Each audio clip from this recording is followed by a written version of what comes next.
नमस्कार। कार्यक्रम सत्यपथमा यहाँलाई हार्दिक स्वागत छ। कार्यक्रममा हामी समसामयिक अनि आम सरोकारका विषयमाथि केन्द्रित रहेर छलफल गर्ने गर्छौँ।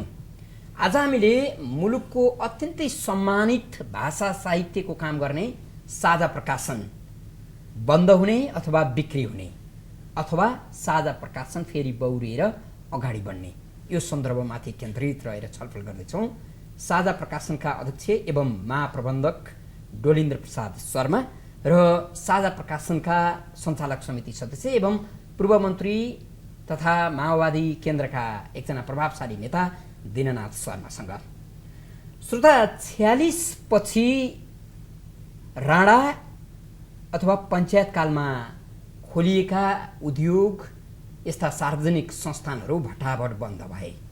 बन्द नभएका, बिक्री नगरिएका पनि चल्न नसकेर कहिले बन्द हुन्छ अथवा कहिले यिनको सम्पत्ति बिक्री हुन्छ भनेर कर्मचारी र सरकारवालाहरूले दिनगन्ती गरेर बस्नुपर्ने स्थिति आयो। साझा प्रकाशनले पनि यस्तै पीडा अहिले भोग्दै आएको छ। साझा प्रकाशनसँग रहेको अथाह सम्पत्ति बिक्री गरेर साझा प्रकाशनको ऋण तिरिँदैछ, यस्तो हल्ला पनि बजारमा सुनिन्छ। साझा प्रकाशनका कर्मचारीले तलब पाएका छैनन्, अब साझा प्रकाशनको काम छैन भन्ने पनि सुनिन्छ। फेरि पनि नेपाली भाषाको अभिउत्थानका लागि साझा प्रकाशनले 1 शताब्दी अघिदेखि पुर्याएको योगदान कम्ता छैन। नेपाली भाषा साहित्यमा समर्पित लेखक साहित्यकारका लागि यो संस्था अत्यन्तै प्रिय संस्था हो। यसलाई जोगाउनका लागि नेपाल सरकारको पनि दायित्व रहन्छ भन्ने गरिएको छ। यसका अहिलेका महाप्रबन्धक डोलिन्द्र प्रसाद शर्मा मुलुकका विभिन्न राजनीतिक दलका कार्यालयको आँगनमा पुगिसक्नु भएको छ। सबै सरकारवाला निकायको ढोका चारिसक्नु भएको छ र अहिलेको सञ्चालक समिति पनि प्रभावशाली छ र उत्तिकै चिन्तित छ त भनिएको छ। फेरि पनि साझा चल्छ कि चल्दैन त, साझा रहन्छ कि रहँदैन त, यो भने अझै शङ्काको घेरामै छ। हामी यो विषयमाथि कुरा गर्छौँ। हाम्रो स्टुडियोमा हुनुहुन्छ साझा प्रकाशनका अध्यक्ष एवं महाप्रबन्धक डोलिन्द्र शर्मा र साझा प्रकाशनका सञ्चालक समिति सदस्य पूर्व मन्त्री एवं माओवादी केन्द्रका प्रभावशाली नेता दीननाथ शर्मा। यहाँहरू दुवैजनालाई इमेज टेलिभिजनमा हार्दिक स्वागत छ। हजुर, कुराकानीको सुरुवात डोलिन्द्रजीबाट गरौँ। अब साझा जोगिन्छ? साझा जोगिन्न भन्ने कुरो कहीँ शङ्का छ? लेखक, कवि अथवा त्यसका अंशियार त बहुत सशङ्कित छन् नि त। तपाईँ आफै पनि साझा जोगाइदिनुहोस् न लौ न भनेर साझा जोगाउ अभियानमा हुनुहुन्छ। यस्तो हेर्नु, साझा प्रकाशनमा यो पछिल्लो 17 महिनाको कालखण्डलाई हेर्नुभयो भने साझा जोगिन्छ र साझा यो 17 महिनाको कालखण्डभन्दा पनि 10 वर्ष पहिलाको जुन साझा थियो, जुन महाकवि लक्ष्मीप्रसाद देवकोटा भवानी बिच्छुहरूले राष्ट्रकवि माधव घिमिरेले जुन परिकल्पना गरेर गोर्खा भाषा प्रकाशनी समिति हुँदै नेपाली भाषा प्रकाशनी समितिबाट गोर्खा साझा प्रकाशनमा ल्याइ पुर्याउँदाको जुन छेड थियो नि, यो छेडभन्दा अझै उत्तम र उत्कृष्ट भएर साझा सबैको साझा भएर नेपाली भाषा साहित्य कला पत्रकारिताको जगेर्ना गर्न जुरुमुराएर उठ्छ। हजुर शर्माजी, अब अध्यक्षज्यूको यो उत्साह त हामीले सुनिहाल्यौँ। फेरि पनि साझा प्रकाशन त्यति सजिलो छैन अहिलेका लागि भन्ने गरिन्छ। तपाईँ त पूर्व मन्त्री पनि, तपाईँकै कार्यकालमा साझा शिक्षा मन्त्रालयका अन्तर्गत आएको छ। तपाईँ अहिले साझाको सञ्चालक समिति सदस्य पनि, नेपाली राजनीतिको एउटा प्रतिष्ठित व्यक्तित्व पनि। साझा जोगाउनका लागि राज्यले, सरकारले के गर्नुपर्छ? पहिलो, साझाको दुईटा जोगिने यसका दुईटा बाटाहरू हुन्। एउटा यसलाई नीतिले जोगाउनुपर्छ,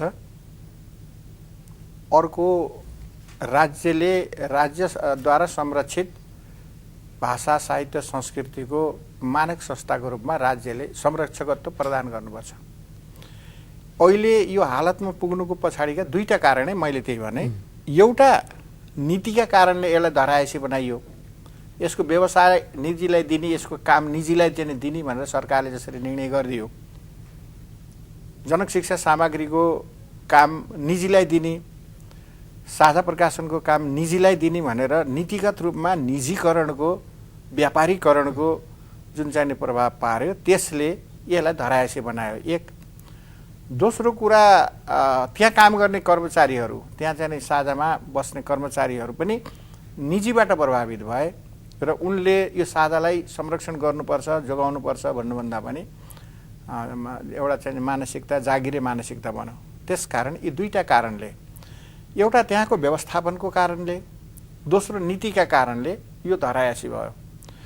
राज्यले निजी संस्थाहरूलाई पैसा दिन्छ, तर राज्यको तर्फबाट यस्ता प्रकारका संस्थाहरू, सरकार संरक्षित हुनुपर्ने संस्थाहरूलाई एक पैसा अनुदानको रूपमा सरकारले चाहिँ हेरेको छैन, दिएको छैन, कुनै पनि अनुदान छैन। अनि मैले त्यसै कारणले मैले भन्दैछु, त्यसै कारणले यसलाई यी दुईटा विषयहरू करेक्सन गर्नुपर्छ। एक, व्यवस्थापनलाई चुस्त दुरुस्त गर्ने र यो व्यापार गरेर बस्ने संस्था पनि हो, साहित्यिक कृतिहरूलाई चाहिँ बिजनेसको रूपमा जनताको बिचमा पुर्याउने, त्यसको प्रचार प्रसार गर्ने संस्था पनि हो।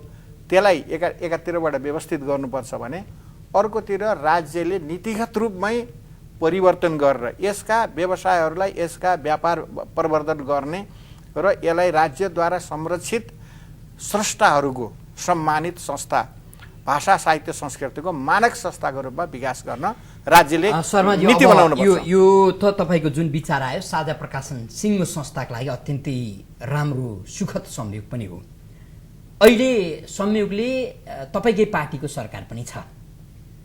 आन्तरिक व्यवस्थापनको कुरा त अध्यक्षज्यूले कसरी मिलाउनुहुन्छ अहिले छलफल गरौँला। नीतिगत रूपमा साझालाई जोगाउनका लागि, साझाको पक्षमा नीति निर्माण गर्नका लागि तपाईको पार्टीको सरकारले के गर्न सक्छ?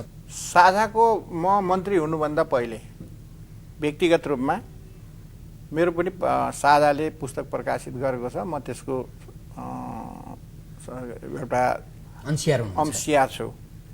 म अंशियार भएको हुनाले साझा जोगियोस्, साझाप्रति मेरो भावनात्मक लगाव पनि छ, झुकाव पनि छ। त्यसै कारणले म मन्त्री हुनुभन्दा पहिले व्यक्तिगत रूपमा पनि साझामा जाने, साझाको किताब पनि किन्ने, त्यहाँको व्यवस्थापन बुझ्ने गरेको थिएँ र पछि मन्त्री भइसकेपछि मैले दुईटा कामहरू गर्ने सङ्कल्प गरेको थिएँ। एक, शिक्षा मन्त्रालयमा ल्याउने, दोस्रो साझाले प्रकाशित गरेका सम्पूर्ण किताबहरू, अधिकांश किताबहरू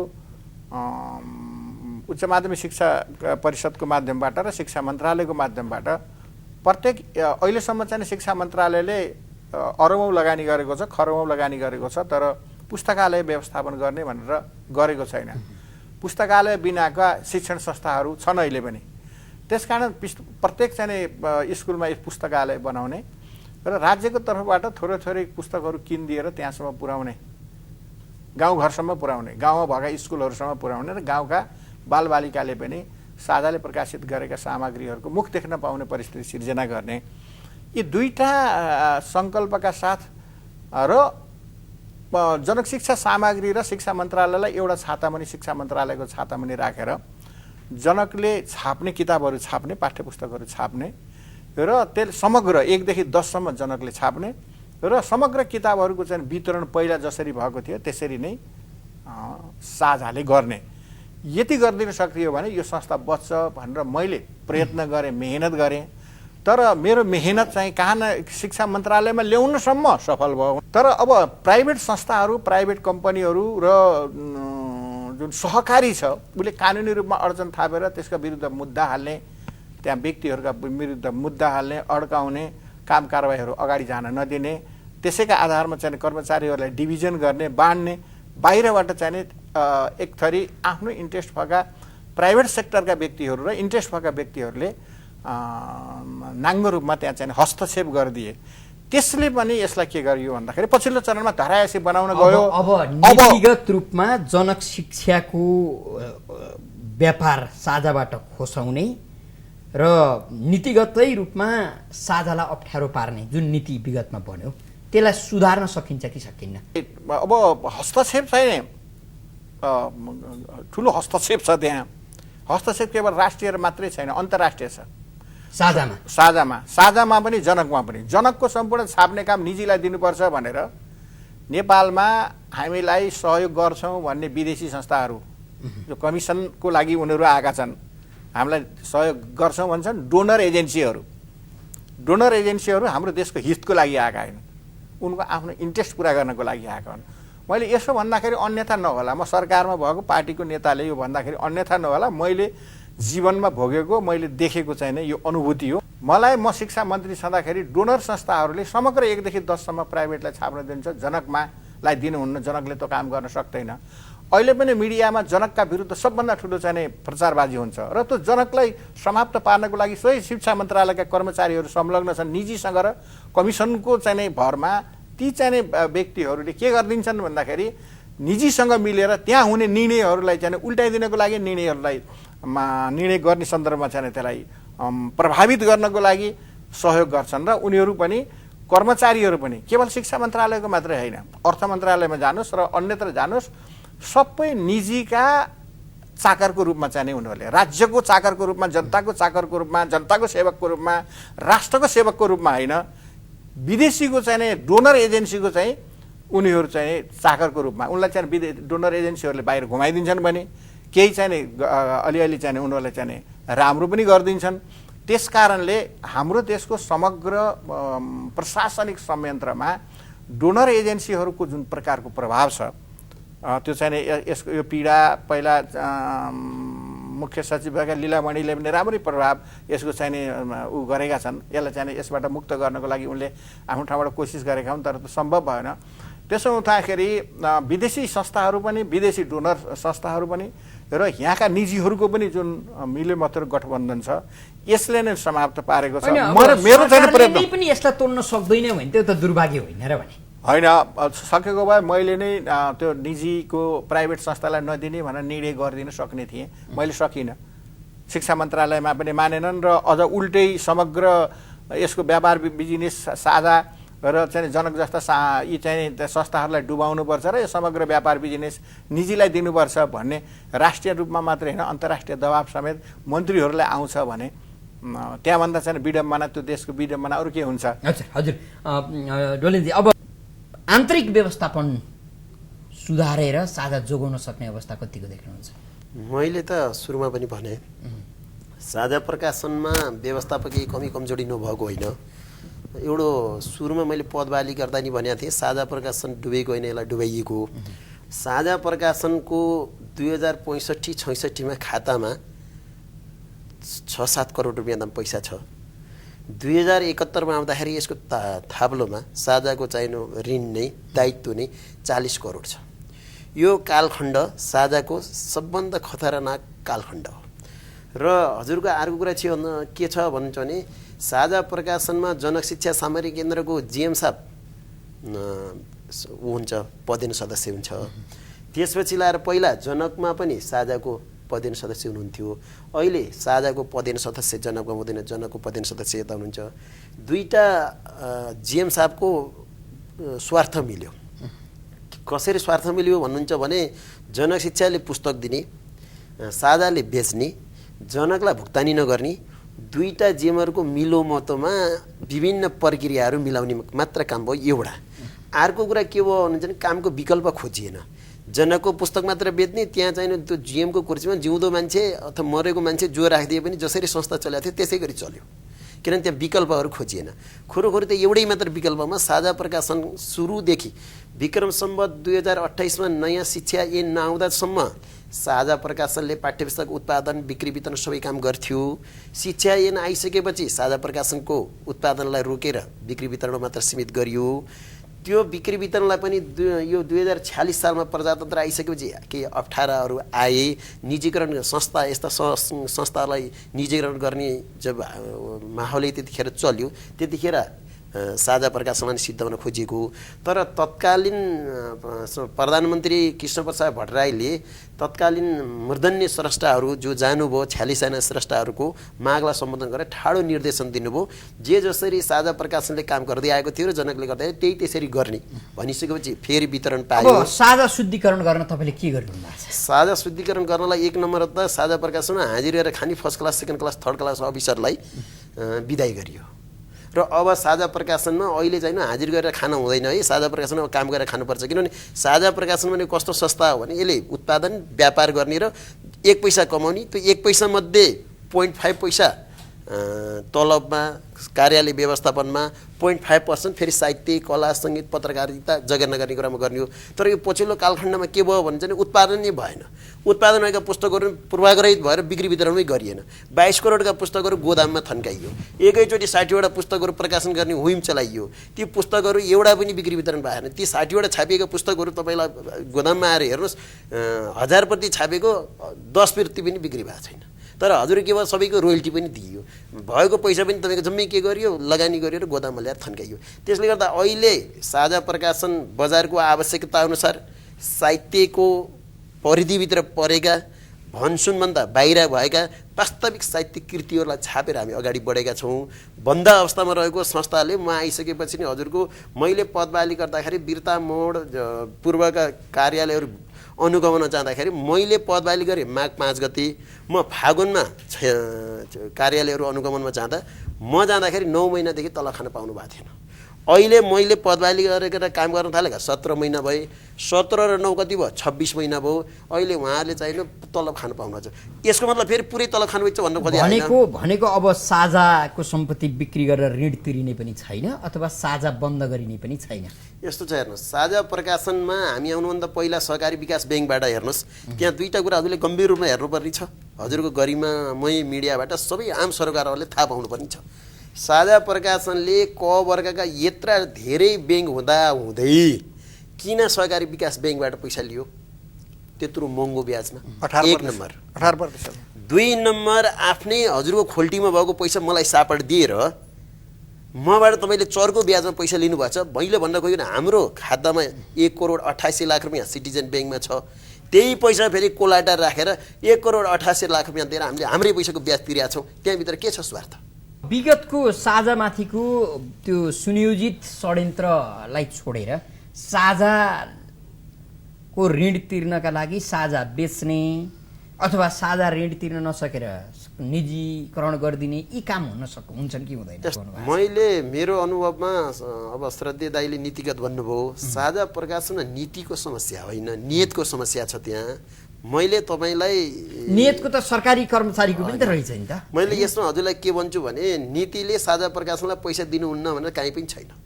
नीतिले नेपाली साहित्य कला सङ्गीतको जगेर्ना गर्ने कुरामा जुन साझा प्रकाशनले जुन भूमिका खेलेको थियो त्यो भूमिकालाई भुल्नुपर्छ र प्राइभेटका आत्मबोधीकाहरूलाई पृष्ठपोषण गर्नुपर्छ भने कहीँ पनि छैन।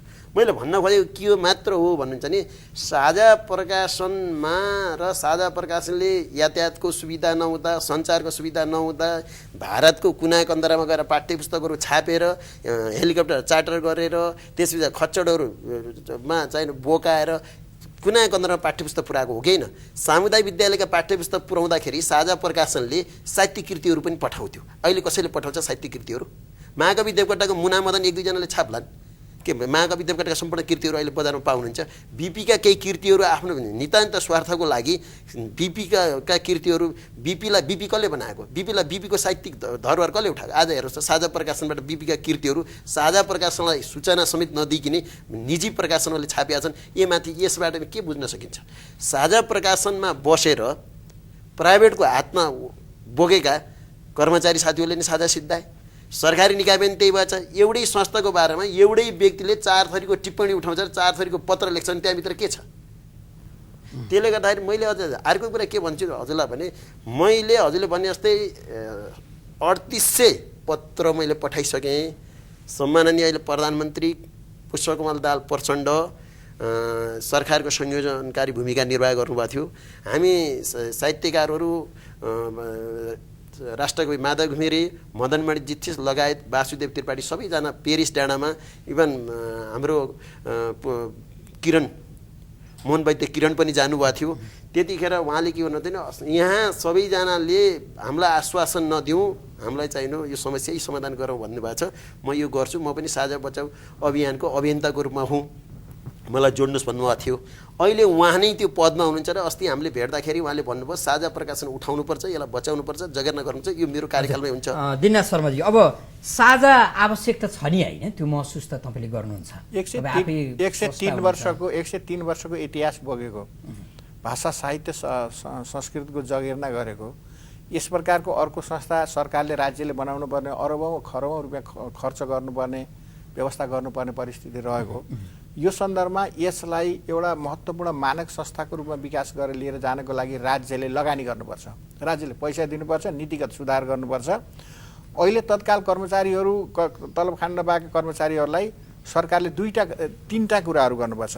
एक, सरकारको सेयर छैन, यसमा 3% मात्रै छ, 3.something%। यसले सेयर किनिदिनुपर्छ। दोस्रो कुरा, नियमित रूपमा यसले चाहिँ अनुदान दिनुपर्छ, प्रति वर्ष 10-15 करोड रुपियाँ चाहिँ अनुदान दिनुपर्छ। दुईटा कुरा। तेस्रो कुरा, यसले चाहिँ नीतिगत रूपमा चाहिँ निर्णय गरिदिनुपर्छ। यो कुरा हाम्रो पार्टीको अध्यक्ष कमरेड प्रचण्डसँग पनि भएको छ र अहिले चाहिँ शिक्षा अब अहिले प्रधानमन्त्री हुनुभएको छ, उहाँ आफै पनि साझा बचाउको एउटा अभियन्ताको सदस्य म पनि हुँ भनेर बिल्कुलै उहाँ र किरणजी दुईजना साझाकै लागि भनेर, प्रचण्ड र किरण मिलेर दुईजना अरू कुनै राजनीतिक उद्देश्य नलिकन साझालाई आवश्यक पर्ने चाहिँ पैसा देऊ, 40 करोड देऊ, 40 करोड नघटाऊ, 40 करोड चाहिँ पैसा देऊ, एक पटकलाई देऊ। यसले दुईटा काम गर्छ। एउटा सिड मनीको रूपमा पनि यसले चाहिँ त्यसलाई प्रयोग गर्छ र व्यापार प्रमोट गर्छ। दोस्रो, अहिलेसम्मका चाहिँ कर्मचारीहरूलाई बिदा गर्ने कर्मचारीलाई बिदा गर्छ र त्यसलाई डाउनसाइज गर्छ र त्यसको व्यवस्थापनलाई चुस्त दुरुस्त गर्छ। तेस्रो, यसले पैसा ब्याङ्कको पैसा तिर्छ। चौथो, यसले चाहिँ घर चाहिँ एउटा बनाउन लागेको घर चाहिँ बनेको छैन, त्यो घर कम्प्लिट गर्छ। यति चारवटा काम गर्नको लागि यसलाई 40 करोड पैसा राज्यको लागि कुनै ठुलो कुरा होइन। यति एकपटकलाई हामीले दियौँ भने यो चाहिँ संस्था बच्छ भनेर दुईजनाले स्वयं चाहिँ प्रचण्ड र किरणले यति एजेन्डा लिएर जाने भनेर अरूलाई भन्नु परेन, आफैको आफ्नै हातमा डाडु पन्नु छ के तपाईले सम्झाइदिनु। बिल्कुलै उहाँले चाहिँ मैले यो फाइल चाहिँ कर्मचारीलाई एकै सचिवहरूलाई अध्ययन गर्न दिएको छु, मैले चाहिँ 1-2 हप्ताभित्र यसको चाहिँ निकास मैले चाहिँ निर्णय गरिदिन्छु भन्नुभएको छ। अध्यक्ष, अब दिननाथ शर्माजीको यो सन्देशले साझाका सम्पूर्ण अंशियार लगायत तपाईमा पनि एक खालको खुसी संसार गरोस्। साझालाई तपाईको तर्फबाट सरकारले गर्नुपर्ने के हो, छोटोमा भनिदिनुहोस्। सरकारले एकपटकलाई साझा प्रकार, किनभने सरकारले व्यक्तिका सम्पत्तिहरू पनि फिर्ता गरेका छ, साझाले गर्दै आएको काम फिर्ता गरिदिनु पर्यो, निजीबाट साझालाई दिनु पर्यो एउटा। दोस्रो, अहिले जुन हामीले कर्मचारी साथीहरूको डाउनसाइज गरेका छौँ, साझा प्रकाशमा first class, second class, third class officer होइन, त्यसमा first class, second class, third class salesman चाहिन्छ भनिएको छ। त्यसले गर्दा यी अफिसरलाई बिदाई गर्ने पैसा दिनु पर्यो। र हाम्रो मूल भनेको स्रष्टा हो, लेखकहरू हुन्। लेखकहरूले लामो समयदेखि पैसा पाउनु भएको छैन, उहाँलाई दिने पैसा केही दिनु पर्यो। सकिन्छ भने अनुदानमा दिने एकपटकलाई, सकिँदैन भने सहुलियत ऋणमा दिने हाम्रो कोलाटरहरू राखेर, र हाम्रा कोलाटरहरूमा बजारका चाहिने यो गिद्दी आँखाहरू नपर्नु। त्यसपछिको बजार सम्भावना तपाईँले देख्नु भएको छ, तपाईँसँग योजना छ? मैले योजना यत्र तत्र सर्वत्र पेश गरेका छु। कसरी 4 वर्षभित्रमा राज्यबाट लिएको पैसा तिर्ने भन्ने क्लियर पिक्चरको त्यो चाहिँ सरकारका प्रत्येक अङ्गहरूलाई बुझाउनु भएको छ। हजुर, दिननाथ शर्माज्यू र डोलिन्द्र प्रसाद शर्माज्यू, यहाँहरू दुवैजनाले आफ्नो व्यस्त समय हामीलाई उपलब्ध गराइदिनु भयो। साझा बचाउ अभियानमा हुनुहुन्छ, सफल भइदिनु होला यो कामना गर्छौँ र धन्यवाद दिन्छौँ। यहाँलाई पनि हाम्रो साझाका कुराहरू राख्ने जुन मौका दिनुभयो, यहाँको गरिमामय पिँढिया र यहाँलाई पनि धन्यवाद। हजुर, आदरणीय दर्शकबिन, 103 वर्ष पुरानो साझा प्रकाशन बन्द हुने कि यो संस्था बेचिने कि यस्तै खालका हल्लाहरू बजारमा छन्। फेरि पनि साझा जोगिनुपर्छ, सरकारका आधिकारिक निकायहरूलाई पनि लाग्छ र राजनीतिक दलका नेताहरूलाई पनि लाग्छ। अहिले साझा अब जोगिन्छ भन्ने किसिमको सन्देश प्रवाह हुन थालेको छ। साझा प्रकाशनको आन्तरिक र नीतिगत विषयमाथि केन्द्रित रहेर साझा प्रकाशनका अध्यक्ष एवं महाप्रबन्धक डोलिन्द्र प्रसाद शर्मा र साझा प्रकाशनका सञ्चालक समिति सदस्य एवं माओवादी केन्द्रका एकजना प्रभावशाली नेता दिननाथ शर्मासँग हामीले छलफल गऱ्यौँ। कार्यक्रम हेरेर साथ दिनुहुने सम्पूर्ण दर्शकबिनलाई धेरै धेरै धन्यवाद दिँदै बिदा हुन्छौँ। नमस्कार।